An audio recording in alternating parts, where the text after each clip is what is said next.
Kemudian tanda kutip ya. Kemudian kita belajar tanda kutip. Ini tanda kutip itu titik 2 di atas ya teman-teman. Tanda kutip itu simbolnya titik 2 di atas. Tanda kutip digunakan ketika ada orang berbicara dalam tulisan.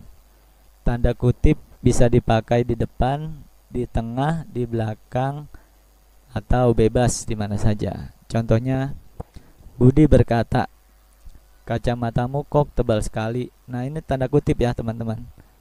Berarti tanda kutip ini menandakan ada pembicaraan ya. Tanda kutip itu menandakan ada pembicaraan. Pembicaraannya dari mana? Dari tanda kutip yang di awal sampai di belakang ya. Budi berkata, "Kacamatamu kok tebal sekali." Berarti ini si Budi lagi berkata ya, sedang berbicara. Pembicaraannya, "Kacamatamu kok tebal sekali." Nah, ini tanda kutip digunakan ketika ada orang berbicara ya teman-teman. "Bud, kemana saja kamu? Bud, kemana saja kemarin? Kok tidak masuk?" Nah, berarti ini lagi ada dialog ya. Ada pembicaraan atau ada dialog. Berarti kalau ada pembicaraan, ada dialog, dikasih tanda kutip ya. Depannya sampai belakangnya. Mak Inem menjawab, "Sudah 5 tahun Mak berjualan di sini, Nak Budi." Dengan suara lirih, Mak Inem menjawab pertanyaan Budi. Nah, Mak Inem menjawab. Nah, ini kan Mak Inem menjawab ini bukan pembicaraan, tapi kita yang sedang memberitahu Mak Inem sedang menjawab ya.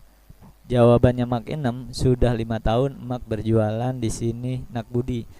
Nah, ini dari tanda kutip depan sampai belakang itu dialog ya. Tanda kutip ini digunakan ketika ada dialog atau ada orang yang sedang berbicara atau ada orang yang ngomong ya.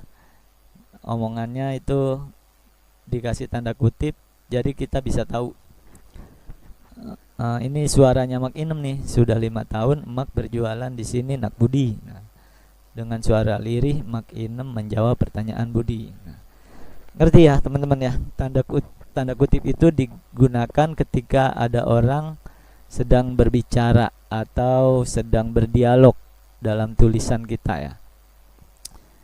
Nah, tanda kutip ini di depan sampai di belakang ya, menandakan pembicaraannya ialah dari sini, dari sudah sampai Budi ya. Nah, di sini ada tanda serunya, berarti Mak Inem sedang berseru juga kepada Budi. Nah, saya kasih contoh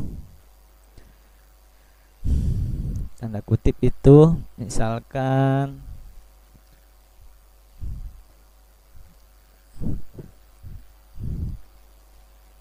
"Bud,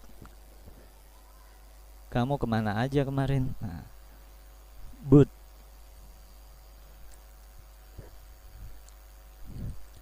kamu ke mana aja kemarin?" Nah, ini kan pembicaraan ya atau dialog. Nah, dikasih tanda kutip. Samsul bertanya kepada Budi,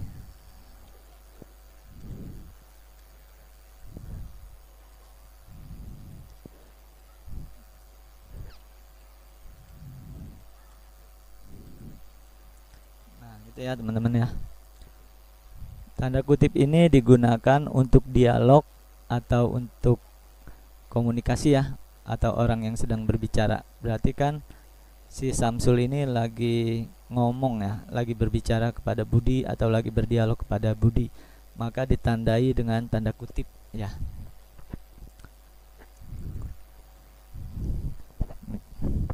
Terus, "Halo Bud,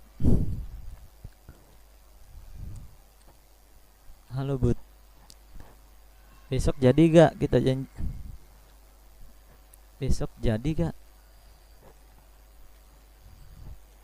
kita nonton.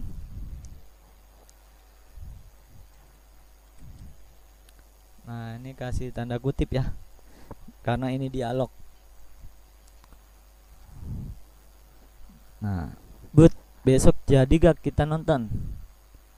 Nah, ini dialog, maka kita gunakan tanda kutip. Jadi pembaca kita akan tahu kalau kita kasih tanda kutip berarti ada dialog di sini ya. Kemudian satu lagi contohnya apa ya? Inem pergi ke pasar. Inem pergi ke pasar. Lalu Inem menghampiri Budi.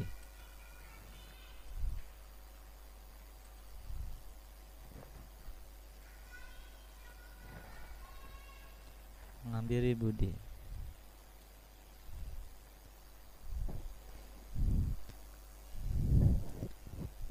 Bud, berapa harga terong ini? Ya. Bud,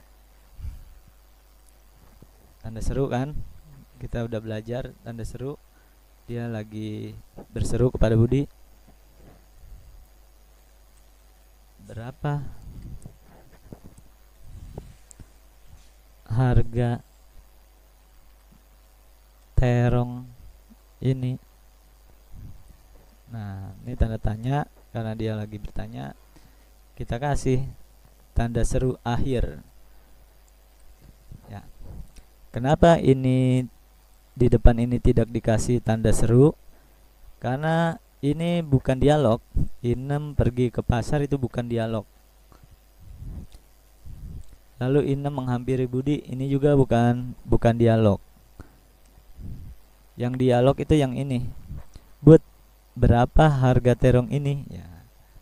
Berarti kan Inem lagi ngobrol ya, atau lagi berdialog, atau lagi ngobrol kepada Budi, atau lagi berbicara kepada Budi.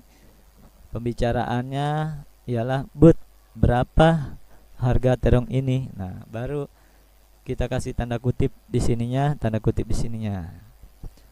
Tanda kutip itu untuk dialog atau untuk pembicaraan ya, teman-teman. Ngerti ya, teman-teman? Nah, teman-teman bikin tugas latihan ya. Buat 5 tulisan yang menggunakan